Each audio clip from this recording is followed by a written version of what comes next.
नमस्कार, मैं हूं शिल्पी और स्वागत है आपका हमारे चैनल एमपी खबर में। आज तारीख है 6 मई 2026, दिन बुधवार। चलिए जानते हैं हम आज के एमपी की 25 बड़ी खबरों को, लेकिन उससे पहले मध्य प्रदेश और देश दुनिया की तमाम बड़ी खबरों को सबसे पहले जानने के लिए हमारे चैनल को सब्सक्राइब करके बेल आइकन पर जरूर क्लिक करें। साथ ही हमें फेसबुक पर भी फॉलो करना बिल्कुल ना भूले। साथ ही कल के वीडियो में जिन्होंने हमें कॉमेंट किए हैं उनके नाम होंगे इस बुलेटिन के अंत में। तो अब खबरों में आगे बढ़ते हुए हम सबसे पहले नजर डालते हैं आज की हेडलाइंस पर, फिर जानेंगे खबरों को विस्तार से। इंदौर में बादलों ने थामी गर्मी की रफ्तार, अगले 2 दिन तक मिलेगी भीषण लू से राहत। मध्य प्रदेश में दाल उत्पादन बढ़ाने की तैयारी, एमएसपी समर्थन के साथ नई क्लस्टर योजना पर जोर। इंदौर में खुले में कचरा फेंकने वालों पर सख्ती, स्वच्छता सर्वेक्षण से पहले कटेंगे 1000 अंक। भोपाल नगर निगम कर्मचारियों को नोटिस, जनगणना ड्यूटी में लापरवाही पर कार्रवाई। ग्वालियर से दिल्ली बेंगलुरु के लिए नई उड़ान, सप्ताह में 6 दिन मिलेगी सीधी सुविधा। जबलपुर में स्वच्छता सर्वेक्षण को बढ़ावा, फीडबैक देने पर होटल और अस्पताल बिल में 10% छूट।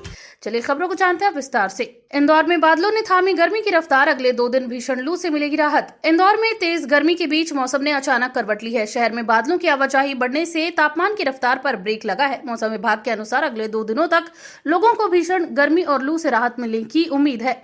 दिन के तापमान में हल्की गिरावट दर्ज की गई है, जबकि शाम के समय हवा चलने से मौसम अपेक्षाकृत सुहाना बना हुआ है। विशेषज्ञों का कहना है कि पश्चिमी विक्षोभ और स्थानीय मौसमीय गतिविधियों का असर इंदौर समेत आसपास के जिलों में भी देखा जा सकता है। हालांकि दोपहर के समय गर्मी पूरी तरह खत्म नहीं होगी, लेकिन पिछले दिनों जैसी झुलसाने वाली स्थिति फिलहाल नहीं रहेगी। मध्य प्रदेश में दाल उत्पादन बढ़ाने की तैयारी, एमएसपी समर्थन के साथ नई क्लस्टर योजना पर जोर। मध्य प्रदेश सरकार राज्य में दलहन उत्पादन बढ़ाने के लिए नई रणनीति पर काम कर रही है। इसके तहत पल्सेस प्रोडक्शन क्लस्टर योजना को भी गति दी जा रही है, ताकि किसानों को संगठित तरीके से बेहतर उत्पादन मिल सके। सरकार न्यूनतम समर्थन मूल्य यानी कि एमएसपी के जरिए किसानों को सुरक्षा देने पर भी जोर दे रही है। इसी बैठक में आईएएस अधिकारियों की संपत्ति घोषणा की समय सीमा भी बढ़ा दी गई है। माना जा रहा है कि कृषि क्षेत्र में उत्पादन बढ़ाने के साथ सरकार प्रशासनिक पारदर्शिता पर भी समान रूप से ध्यान दे रही है। नई योजना का मकसद किसानों की आय बढ़ाना और राज्य को दलहन उत्पादन में और मजबूत बनाना है। शिवपुरी में कुएं में मूर्ति फेंकने वाले युवक की अजीब दलील, बोला न हनुमान जी रहेंगे न लेनी पड़ेगी शपथ। शिवपुरी में एक युवक द्वारा हनुमान जी की मूर्ति कुएं में फेंकने का मामला चर्चा में है। पूछताछ के दौरान युवक ने हैरान करने वाली दलील दी कि अगर मूर्ति नहीं रहेगी तो उसे शपथ भी नहीं लेनी पड़ेगी। इस बयान ने पुलिस और स्थानीय लोगों को चौंका दिया। वहीं घटना के बाद इलाके में नाराजगी का माहौल है। पुलिस ने युवक को हिरासत में लेकर पूछताछ शुरू कर दी है और उसके मानसिक हालात की भी जांच की जा रही है। प्रशासन का कहना है कि धार्मिक भावनाओं से जुड़े मामलों में सख्ती बरती जाएगी। मामले ने पूरे जिले में चर्चा का विषय बना दिया है। उज्जैन महाकाल मंदिर में श्रद्धालुओं के लिए बड़ी तैयारी, क्यूआर बुकिंग और सीसीटीवी नेटवर्क होगा मजबूत। उज्जैन के महाकाल मंदिर में श्रद्धालुओं की सुविधा बढ़ाने के लिए नई व्यवस्थाएं लागू की जा रही हैं। मंदिर प्रशासन ने क्यूआर कोड आधारित बुकिंग सिस्टम को बढ़ावा देने का फैसला किया है, ताकि दर्शन व्यवस्था अधिक व्यवस्थित हो सके। इसके साथ ही मंदिर परिसर में सीसीटीवी कैमरों का दायरा भी बढ़ाया जाएगा। नए ट्रस्ट स्तर पर श्रद्धालुओं की सुरक्षा, भीड़ प्रबंधन और सुविधाओं को प्राथमिकता दी जा रही है। आने वाले समय में डिजिटल व्यवस्था से लंबी कतारों और अव्यवस्था में कमी आने की उम्मीद है। महाकाल मंदिर में रोजाना बड़ी संख्या में भक्त पहुंचते हैं, इसलिए आधुनिक व्यवस्थाएं अब जरूरी मानी जा रही हैं। नरसिंहपुर में मरम्मत के दौरान डीडीएस टैंक गिरा, 2 मजदूरों की दर्दनाक मौत। नरसिंहपुर में मरम्मत कार्य के दौरान बड़ा हादसा हो गया। एक डीडीएस टैंक अचानक ढह गया, जिसकी चपेट में आने से 2 मजदूरों की मौके पर ही मौत हो गई। हादसा इतना भयावह था कि शव बुरी तरह क्षतिग्रस्त हो गए। घटना के बाद मौके पर अफरा तफरी मच गई। पुलिस और प्रशासन टीम मौके पर तुरंत पहुंची और जांच शुरू की गई। शुरुआती जानकारी के अनुसार सुरक्षा मानकों में लापरवाही की आशंका जताई जा रही है। वहीं मृतकों के परिवारों में शोक का माहौल है। प्रशासन ने जिम्मेदारों के खिलाफ कार्रवाई के संकेत दिए हैं। इंदौर में खुले में कचरा फेंकने वालों पर सख्ती, स्वच्छता सर्वेक्षण से पहले कटेंगे 1000 अंक। इंदौर में स्वच्छता सर्वेक्षण को देखते हुए नगर निगम सख्त हो गया है। अधिकारियों ने चेतावनी दी है कि यदि लोग खुले में कचरा फेंकते पाए गए तो 1000 अंक काटे जा सकते हैं। इस महीने स्वच्छता सर्वेक्षण की टीम शहर का निरीक्षण करने पहुंच सकती है। प्रशासन का फोकस साफ सफाई की आदतों पर है, क्योंकि शहर लगातार स्वच्छता में शीर्ष स्थान बनाए रखने की कोशिश कर रहा है। नगर निगम ने नागरिकों से अपील की है कि वे सार्वजनिक स्थानों पर गंदगी न फैलाएं। वहीं लापरवाही मिलने पर दंडात्मक कार्रवाई भी तय मानी जा रही है। कम उड़ानों के बावजूद इंदौर एयरपोर्ट पर यात्रियों की संख्या बढ़ी, आसमान में बढ़ा ट्रैफिक। इंदौर एयरपोर्ट से एक दिलचस्प तस्वीर सामने आई है। उड़ानों की संख्या अपेक्षाकृत कम होने के बावजूद यात्रियों की संख्या में वृद्धि दर्ज की गई है।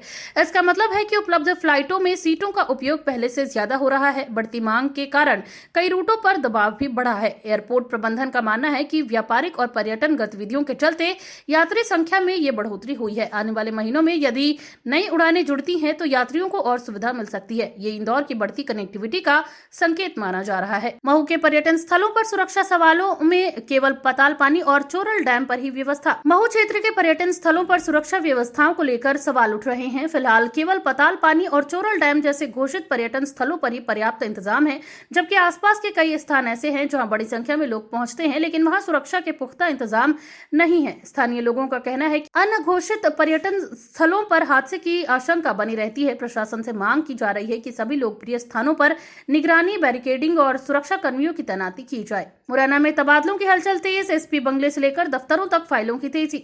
मुरैना में प्रशासनिक तबादलों को लेकर हलचल तेज हो गई है। एसपी बंगले से लेकर पुलिस और अन्य दफ्तरों तक तबादलों से जुड़ी फाइलों की आवाजाही बढ़ी हुई है।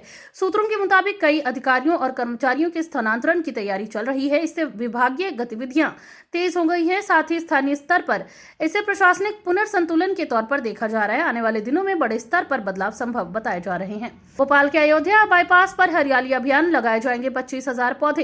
भोपाल नगर निगम ने अयोध्या बाईपास क्षेत्र को हरियाली से आच्छादित करने की बड़ी योजना बनाई है। इसके तहत करीब 85,000 पौधे लगाए जाएंगे। परियोजना का उद्देश्य शहर में हरित क्षेत्र बढ़ाना, प्रदूषण कम करना और सड़क किनारे पर्यावरणीय संतुलन को मजबूत करना है। पौधारोपण के लिए अलग अलग प्रजातियों का चयन किया जा रहा है। वहीं निगम का दावा है कि निगरानी और संरक्षण की भी व्यवस्था रहेगी, ताकि पौधे सिर्फ लगाए ही ना जाएं बल्कि विकसित भी हों। भोपाल नगर निगम कर्मचारियों को नोटिस, जनगणना ड्यूटी में लापरवाही पर कार्रवाई। भोपाल नगर निगम ने जनगणना कार्य में लापरवाही बरतने वाले कर्मचारियों को नोटिस जारी किया है। बताया गया कि कुछ कर्मचारियों द्वारा भ्रमित करने वाली जानकारी भी दी गई थी। प्रशासन ने इसे गंभीरता से लिया है। वहीं जनगणना जैसे महत्वपूर्ण सरकारी कार्य में शिथिलता को स्वीकार नहीं किया जाएगा। संबंधित कर्मचारियों से जवाब मांगा गया है और आगे अनुशासनात्मक कार्रवाई भी संभव है। डिजिटल अरेस्ट के नाम पर ठगों की क्रूरता, घायल पत्नी कराहती रही फिर भी पति को रोके रखा। भोपाल में डिजिटल अरेस्ट ठगी का बेहद ही संवेदनशील मामला सामने आया है। ठगों ने एक व्यक्ति को घंटों तक अपने झांसे में फंसाए रखा। इस दौरान उसकी पत्नी घायल अवस्था में दर्द से कराहती रही, लेकिन उसे अस्पताल ले जाने तक का समय नहीं दिया गया। साइबर ठगों की ये अमानवीय हरकत पुलिस के लिए भी चिंता का विषय बन गई है। मामले की जांच जारी है और लोगों से ऐसे कॉल से सावधान रहने की अपील की गई है। हमीदिया अस्पताल की मॉर्चरी होगी हाईटेक, आधुनिक चिलर रूम और नई पोस्टमार्टम सुविधा। भोपाल के हमीदिया अस्पताल की मॉर्चरी को आधुनिक बनाया जा रहा है। यहाँ एडवांस पोस्टमार्टम सुविधाएं विकसित होंगी और नया आधुनिक चिलर रूम भी तैयार किया जाएगा। इसका मकसद शव संरक्षण की बेहतर व्यवस्था और जांच प्रक्रिया को अधिक वैज्ञानिक बनाना है। अस्पताल प्रशासन का कहना है कि इससे कामकाज में पारदर्शिता और दक्षता बढ़ेगी। ग्वालियर से दिल्ली बेंगलुरु के लिए नई उड़ान, सप्ताह में 6 दिन मिलेगी सीधी सुविधा। ग्वालियर के यात्रियों के लिए अच्छी खबर है, जहां शहर से दिल्ली और बेंगलुरु के लिए नई उड़ान सेवा शुरू की जा रही है। ये फ्लाइट सप्ताह में 6 दिन संचालित होगी। इससे व्यापारिक, शैक्षणिक और निजी यात्राओं में बड़ी राहत मिलेगी। नई एयर कनेक्टिविटी से ग्वालियर की देश के प्रमुख शहरों तक पहुंच और मजबूत होगी। बरगी डैम हादसे के बाद प्रशासन सख्त, क्रूज ऑपरेटरों के एसओपी में जुड़ेंगे नए सुरक्षा नियम। जबलपुर के बरगी डैम हादसे के बाद प्रशासन हरकत में आया है। अब क्रूज ऑपरेटरों के लिए लागू एसओपी में नए सुरक्षा नियम जोड़े जाएंगे। लाइफ जैकेट, क्षमता नियंत्रण, मौसम निगरानी और आपातकालीन व्यवस्था को लेकर सख्ती बढ़ेगी। प्रशासन चाहता है कि भविष्य में ऐसी घटनाओं की पुनरावृत्ति न हो।